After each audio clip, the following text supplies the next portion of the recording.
जी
मैं आज union council number 72 plot से ही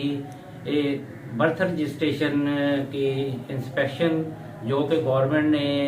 10 दिन के लिए शुरू की है वो देखने आया हूँ। तो यहाँ माशाल्लाह बर्थ रजिस्ट्रेशन हो रही है कानून के मुताबिक, और लोग जौक दर जौक आकर अपने बर्थ रजिस्ट्रेशन करवा रहे हैं। और गवर्नमेंट ने ये आसान कदम उठाया है, क्योंकि बाद लोग ऐसे हैं कि वो किसी वजह से अपने बच्चों का अंदराज नहीं करवा सकते, और उस सूरत में जो 1 साल से लेकर 7 साल के बच्चे हैं उसका लेट अंदराज की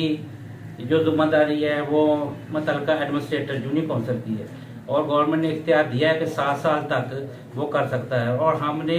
ज़्यादा से ज़्यादा कोशिश की है लोगों को अवेयरनेस वाक करने के बाद भी और मसाजिद में ऐलान कराने के बाद भी कि लोग ज़्यादा से ज़्यादा आएँ और हमसे फ़ायदा उठाएं। और ये जो अंदराज है बच्चों के लिए और वालिदैन के लिए इसलिए ज़रूरी है कि उनकी आइंदा ज़िंदगी में कोई शनाख्ती कार्ड या स्कूल में दाखिला या कोई और डॉक्यूमेंट की ज़रूरत पड़ती है तो उसके लिए बर्थ सर्टिफिकेट की अशद ज़रूरत पड़ती है, उसके सिवा ये काम करना मुश्किल होता है।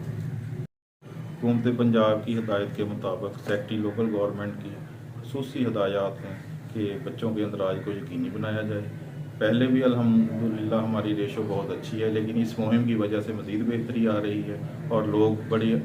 तादाद में, बहुत ज़्यादा तादाद में, जैसा कि आज भी 7 लेट एंट्रीज हुई हैं हमारे तकरीबन, और 1 साल से 61 दिन से 7 साल तक ये एडमिनिस्ट्रेटर साहब की जिम्मेदारी है। ये भी तकरीबन रोज़ आ रहे हैं, सिवाय इस दिन के जिस दिन मीटिंग ना हो टोपा में DC साहब के लिए रोज़ इस दफ्तर में हाज़िर होते हैं, और इनकी शफकत की वजह से, इनकी रहनुमाई की वजह से अवाम उन्नास को बड़ी आसानी में मैसर है।